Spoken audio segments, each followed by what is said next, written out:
तो आज हम हिंदी की व्याकरण में विशेषण है वो करेंगे। संज्ञा सर्वनाम विशेषण ये हमारी व्याकरण के मुख्य टॉपिक हैं जो हम प्राइमरी से ही पढ़ते आ रहे हैं, लेकिन कई बार फिर भी बच्चे यहाँ पर गलतियाँ कर देते हैं, वो समझ नहीं पाते हैं। तो इस वीडियो को ध्यान से देखें और विशेषण इतने अच्छे तरीके से समझाया जाएगा कि आप दोबारा विशेषण नहीं भूलेंगे। तो सबसे पहले हम देखेंगे विशेषण कहते किसे हैं। विशेषण किन शब्दों को कहते हैं? जो शब्द संज्ञा या सर्वनाम की विशेषता प्रकट करें उसे विशेषण कहते हैं। ये परिभाषा हर एक बच्चा बता सकता है, लेकिन वो पहचान नहीं पाता है जब उनके सामने कुछ शब्द दिए जाएं।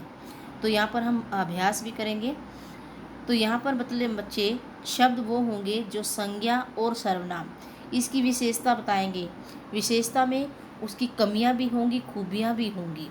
ये ज़रूरी नहीं है कि अच्छाइयाँ ही होगी, दोनों ही चीज़ें होंगी, क्योंकि किसी चीज़ की भी विशेषता उसकी कमी से भी जानी जा सकती है और उसकी अच्छाई से भी जानी जा सकती है। तो ऐसे शब्द जो संज्ञा और सर्वनाम की विशेषता प्रकट करें वो विशेषण कहलाते हैं। उदाहरण के रूप में देखें, जैसे वीर पुरुष। यहाँ पर एक आदमी है, उसके बारे में बताया गया है, पुरुष के बारे में बताया गया कि वो कैसा है, वीर।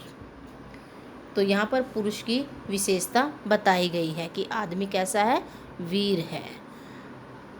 कायर आदमी,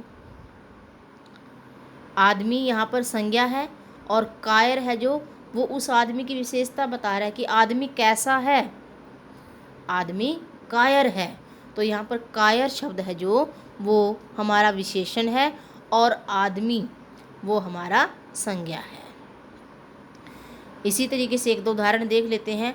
काला घोड़ा, घोड़ा संज्ञा है और उसकी विशेषता बताई गई है कि वो कैसा है, काला।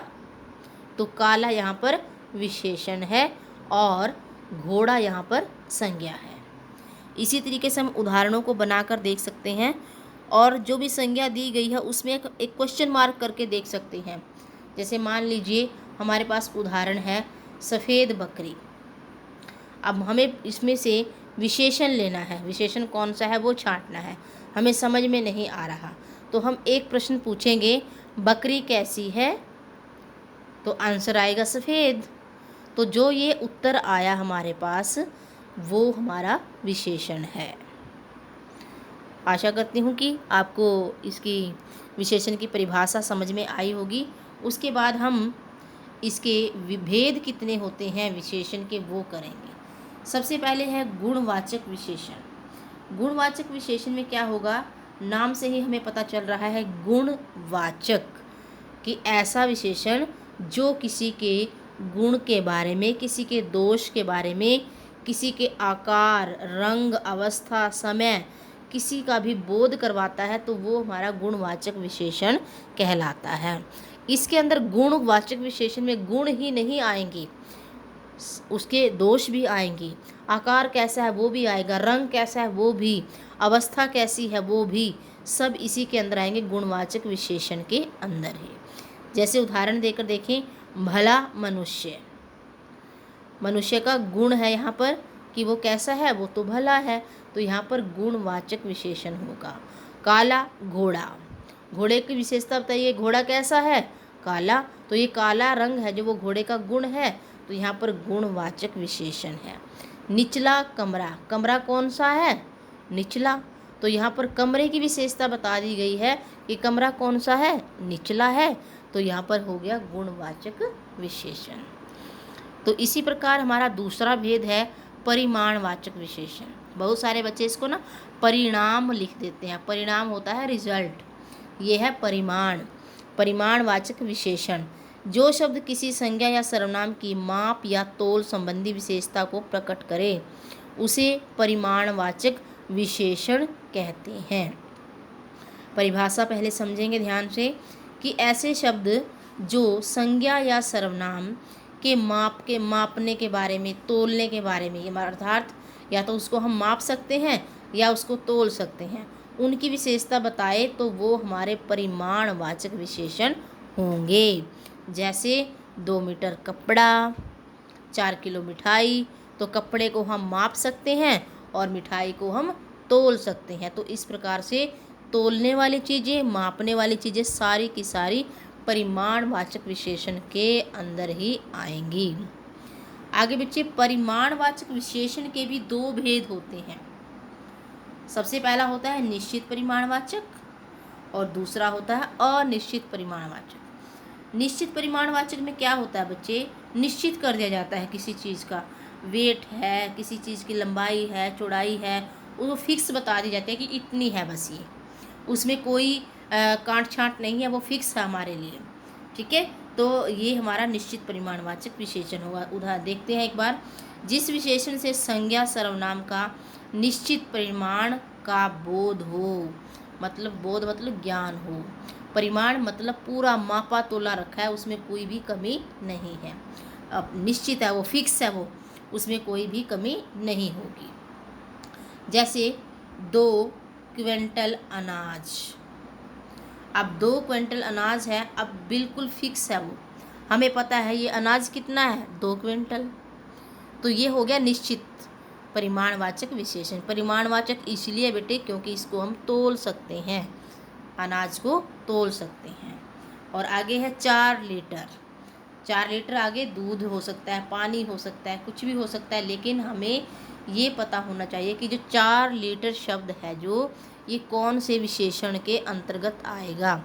तो 4 लीटर शब्द है जो वो हमारा परिमाणवाचक विशेषण के अंतर्गत आएगा और भाग होगा निश्चित परिमाणवाचक विशेषण। यहाँ पर फिक्स कर दिया गया, पता है हमें, कोई शायद का अंदाज नहीं है, यहाँ पर ना कोई अंदाज़ा लगाया जा रहा है, हमें पता है कि 4 लीटर दूध है, 4 लीटर पानी है, हमें पता है उस बारे में। तो ये हमारा हुआ निश्चित परिमाणवाचक विशेषण। आगे बच्चे अनिश्चित परिमाणवाचक विशेषण। अनिश्चित मतलब फिक्स नहीं है, डाउट होगा, संदेह होगा, वो कितना होगा कितना नहीं होगा ये हमें पता नहीं है, एक संशय में बात रहेगी, एक शायद में बात रहेगी। कैसे, जरा ध्यान से देखें। जिस विशेषण से संज्ञा या सर्वनाम के निश्चित परिमाण का बोध न हो, मतलब फिक्स नहीं है, चाहे वो तोलना है चाहे वो नापना है, वो फिक्स नहीं होता है, इसीलिए इसने कहा है यहाँ पर अनिश्चित परिमाणवाचक। उदाहरण देखते हैं, कुछ दूध। अब वो कुछ दूध है, वो 1 लीटर भी हो सकता है, 2 लीटर भी हो सकता है, 5 लीटर भी हो सकता है, और वो आधा लीटर भी हो सकता है, वो कितना भी हो सकता है, हमें पक्का नहीं पता है, फिक्स नहीं पता है हमें वो कितना लीटर है, इसीलिए कहा गया है कुछ दूध। तो ये अनिश्चित है। थोड़ा घी, बहुत मिठाई। अब थोड़ा घी है जो शब्द, ये भी हमें अनिश्चित परिमाणवाचक के बारे में बता रहा है, क्योंकि घी की मात्रा है जो वो हमें नहीं पता है कितनी है। कुछ मिठाई, बहुत सारे बच्चे, ये हम सब हैं जो बच्चे तो नहीं होगा क्योंकि बच्चे हमारे काउंटेबल हैं, और परिमाणवाचक में हम तोलने वाली और मापने वाली चीज़ों के बारे में ही पता करते हैं। आगे बच्चे देखिए, संख्यावाचक विशेषण।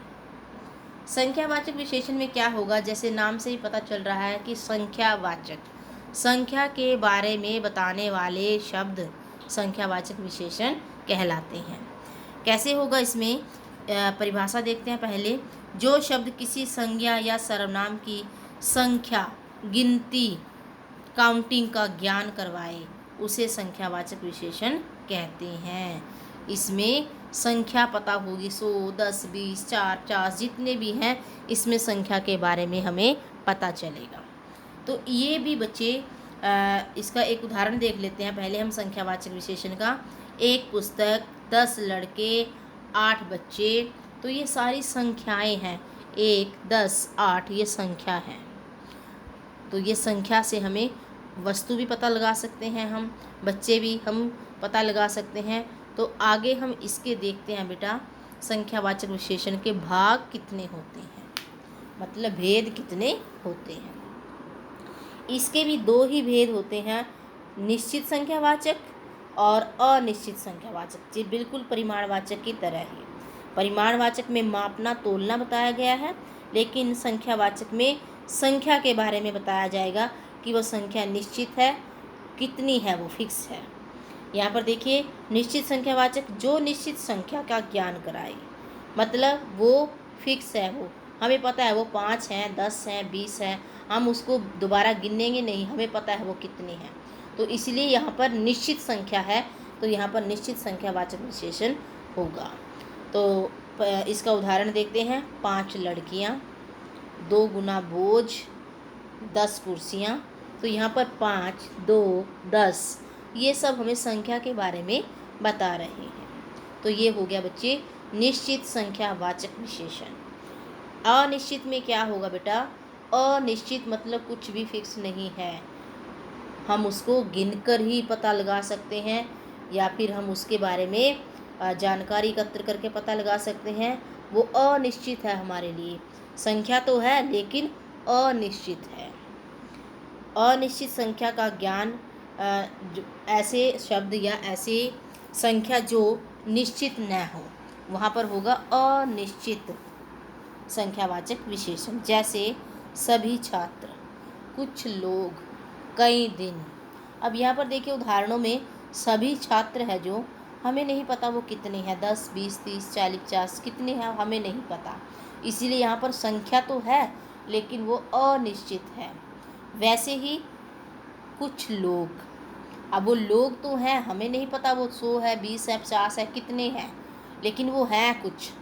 तो जब हमें संख्या का नहीं पता होता तो वहाँ पर हम अनिश्चित संख्यावाचक विशेषण देखते हैं। उसके बाद आगे देखिए सार्वनामिक विशेषण। विशेषण का चौथा भाग है सार्वनामिक विशेषण। सार्वनामिक विशेषण की पहले परिभाषा जान लेते हैं। जो सर्वनाम संज्ञा के साथ उसके संकेत या निर्देश के रूप में आता है वह विशेषण बन जाता है। जैसे यह घोड़ा, वह पुस्तक। अब जरा ध्यान से देखें कि सार्वनामिक विशेषण होता क्या है। सबसे पहले तो हमें ये पता होना चाहिए कि सार्वनामिक शब्द है जो वो किससे बना है। इसके अंदर एक शब्द छुपा हुआ है सर्वनाम, और जो ये सर्वनाम है उन्हीं से बना है सार्वनामिक, मतलब सभी नामों की विशेषता बताने वाला। सब नामों के स्थान पर, संज्ञा के स्थान पर हमें सर्वनाम प्रयोग करते हैं। अब इन सर्वनामों की भी विशेषता बताने वाले शब्द हैं जो वो कहलाते हैं सार्वनामिक विशेषण। जो सर्वनाम संज्ञा के साथ उसके संकेत या निर्देश के रूप में आता है, मतलब वो सर्वनाम की ओर इशारा करके बताता है, उसकी विशेषता बताता है, इसलिए इसको बोलते हैं सार्वनामिक विशेषण। जैसे यह घोड़ा। आप जरा बच्चे ध्यान से देखें, घोड़ा है जो वो संज्ञा है और यह है जो वो सर्वनाम है।